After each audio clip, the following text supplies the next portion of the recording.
retirement ceremony live right after we go to our Los Angeles studio after this. Hey, so amazing. You see how they playing? Live wire, it's all about sports and entertainment. You don't want to miss it, so official like you never seen. Keep it going till the whistle blowing from the referee. Everything from highlights and stats. You know that we gotta run it back, whether on the field or the court. You know that this is where it's at. Subscribe, no delaying. This is Live Wire, sports and entertainment. Let's go. All right, guys, what's going on? We got a hot one off the press. Today was Caitlin Clark jersey retirement ceremony, and she was in attendance at the Iowa game versus USC with Juju Watkins, Kiki Aaron, and the whole game. Now, somebody was talking about how Juju was going to drop 50 on Iowa. Now, Iowa didn't play as well in the last couple of games. They finally got back. You know, they lost, I think, 4 straight at one point in time, but they actually got it together. Caitlin Clark, if you notice, she did practice against them, scrimmage against them, and she had assignment of being Juju and have them guard her like they would guard Juju. To be honest with you, it paid off. It really paid off in this game because the fact of the matter is that Juju Watkins had a very pedestrian day. She got her points from the line in the second quarter because they started trapping the Iowa girls. They started trapping them. They started forcing them into turnovers. Then they was getting to the line. Now in the first quarter, in Iowa was running. They was hitting their threes. They was taking advantage of the mismatch. Kept getting USC off track a little bit.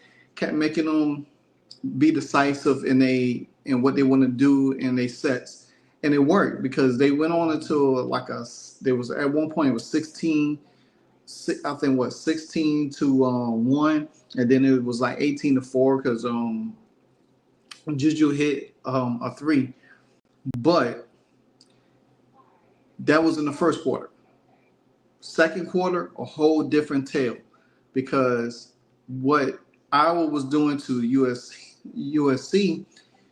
was doing that to them in the second quarter. Like I said, they was turning the ball over. They couldn't get no shots. Hannah Stokey was in and out the game. I don't know what was up with that, but to be honest with you, it paid off. They kept her fresh, kept her not in too much foul trouble. Juju Watkins came alive in the second quarter. Like I said, she got her points from the line. She definitely worked the line. She took it. She was being aggressive and everything. Excuse me. I would definitely Kiki only had 13 points in the game. She had 8 rebounds. She had 3 fouls. Juju only had 2 fouls. She had 27 points. But she was really bad from the field. But like I said, she led on the free throw line. If I go to her free throw line stats, she was 10 from 11 from the free throw line. So she led at the free throw line, pretty much. So if you think about that, you take all 10 points away from her from the free throw line, she's only had 17 points. But she lived on the line. Like I said, she lived on the line. She really, and that was in the second quarter. Third quarter was a whole different thing because they could never pull away from Iowa. USC could never pull away from them. And it kept going back and forth a little bit.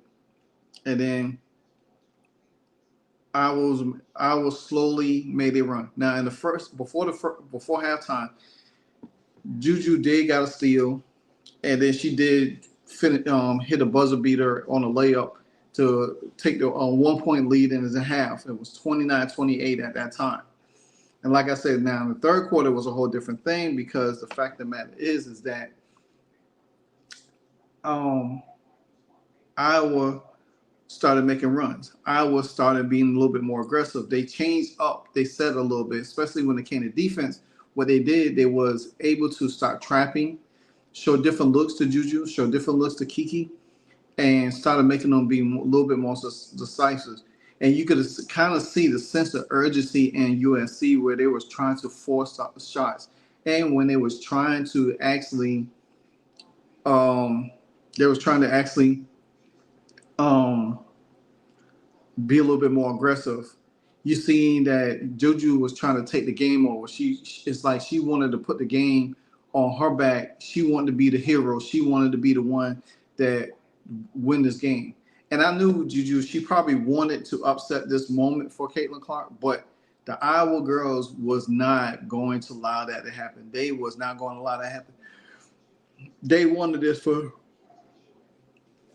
they wanted this for Caitlin really, really bad.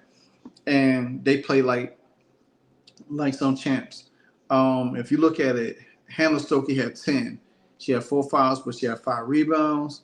Alford, she had 11. McCade, now I had to give her a lot of credit because she, in the first quarter, she the one kind of like got the ball rolling by hitting them threes and everything like that. But she didn't do anything else in the second half. Then like Lucy Olson, she didn't do anything in the first half, but she turned it up in the second half. Especially down at the stretch in the fourth quarter, she really turned it up. Her and O'Grady. O'Grady started hitting some tough shots, so some nice mid-range shots and everything. And doing those shots, I was thinking the Fever do with Leah Boston, take them shots like that, because Leah Boston didn't do that anyway last year. But also, she was 0 for 3. She was 10 for 18 from the field. O'Grady had 13 points. And at one point, they only had 4 points off the bench. They finished the game with 18 points off the bench. That is major. That's a major swing right there because USC bench did not have nothing but 13 points off the bench. So that's a whole major output. Iowa was shooting 44% from the field, where USC was shooting only 35%. It was really poor. And Juju had the worst stat, probably the worst stat of all. She was 8 for 22, and like she took 8 threes and only made 1. She was 1 for 7 from 3-point line. You could tell, like I said, you could tell that she was really pressing hard to try to win this game, put it on her shoulder. There was times she shot threes, there was air balls and everything like that. Now, I do believe in the second quarter that the referee was giving Juju Watkins the benefit of the doubt on the whistle. And it's all fine and good. I'm not even tripping over that. But because I think if Iowa had a little bit more firepower, I think they would have blew USC out. The way they started the game in the beginning was easier indication if you had another dominant scorer that could really put the ball in the paint. Say, for instance, if it was somebody like Indiana, which beat USC, they probably would have blown them out. If you took a Hannah Adele and put her on Iowa right now with the squad they had, they would have blown USC out. And then USC, this is their second loss. Now plus they have 2 more games against. They have 2 or 3 games against UCLA. That's not going to be easy with Laura Bedstone. But the Iowa women definitely wanted this game. Like I said, Lucy Olson stepped up. She stepped up major down the stretch. She was being aggressive. You see that how Iowa was able to, use a lot of pick and roll, a lot of screen and roll, a lot of cuts to the basket to free up them, because USC kept trying to blitz them. They kept trying to force them to turn the ball over so they could get easy transition buckets. And that was another reason why they got back in the game in the second quarter, along with going to the free throw line. But Iowa stayed the course. They didn't get rattled. They kind of continued to keep their composure. And they knew they had a chance to win this game. And then Jan Jensen told them in the huddle, she said, "Hey, our time is now. Our time is now." And that's when you used to see Iowa started getting aggressive. They started. I think to be honest with you, I think USC didn't expect it. They did not expect Iowa to come out and play like that. I think when Iowa punched them in the mouth in the first quarter, it kind of shook them because they was rattled. They was actually trying to figure out how to get in these sets, what we gonna do, because they was turning the ball over so much. So I do believe that like that game plan that they had is to stop Juju. It worked because Kiki was less effective. She was not effective at all. She only had 13 points, 8 rebounds. She was really not effective at all. And so, and then like they started five.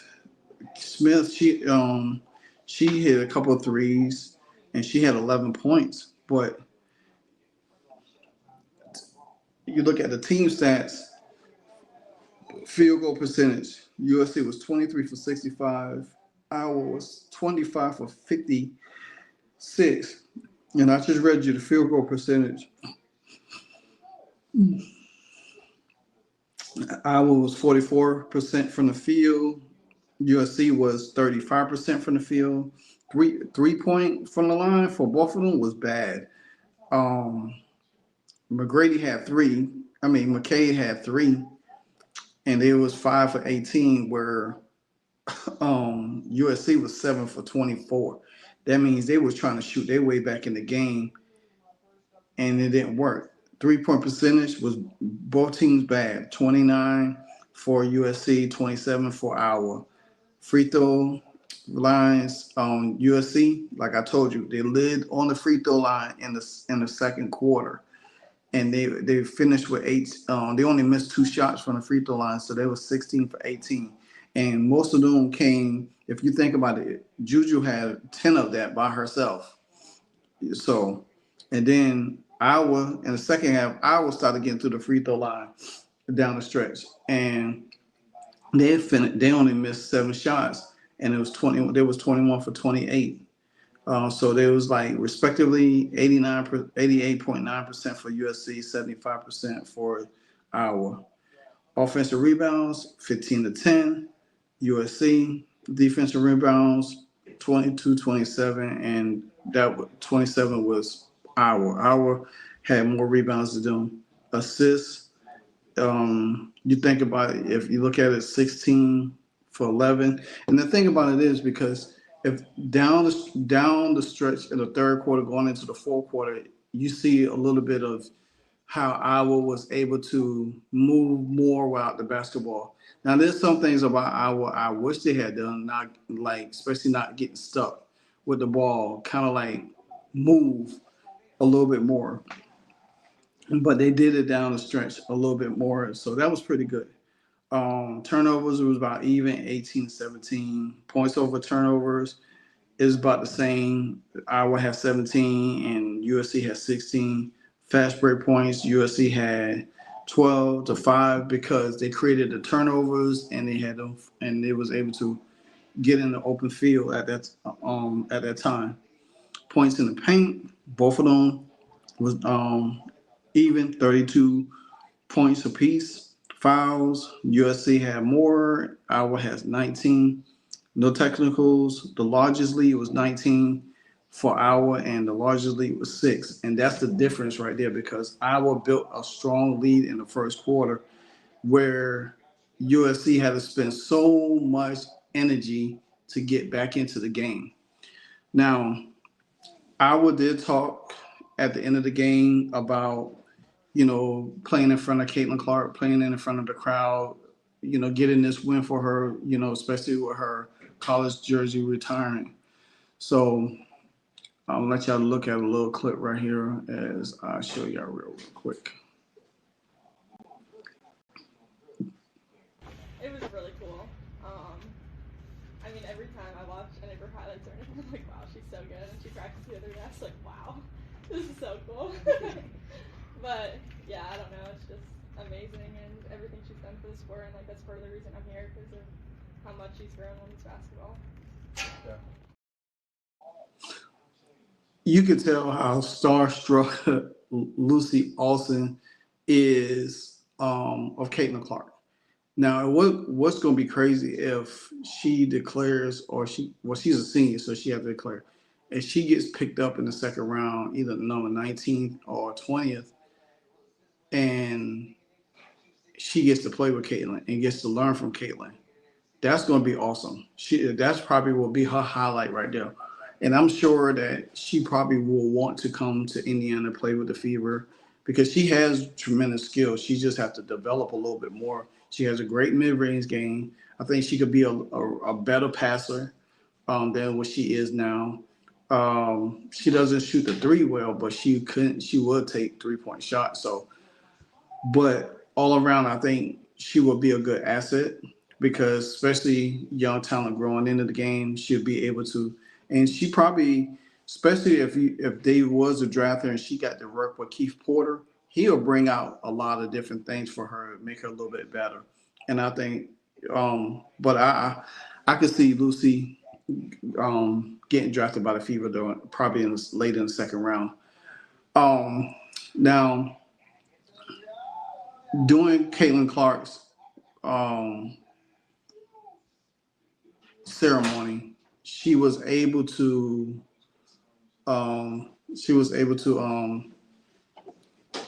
talk, and USC they didn't leave, they stayed, and that was really class performance. Oh, I can't even pronounce the word.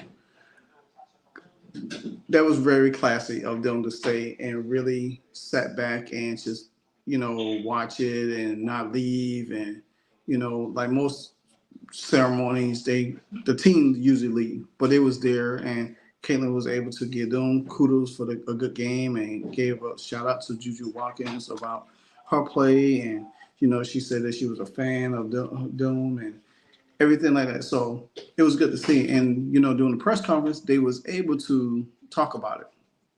Of this day isn't lost on us from the non-basketball game piece of it. I'm really impressed with the atmosphere here, the love for women's basketball, the appreciation for what Caitlin's done, and Coach Bluter.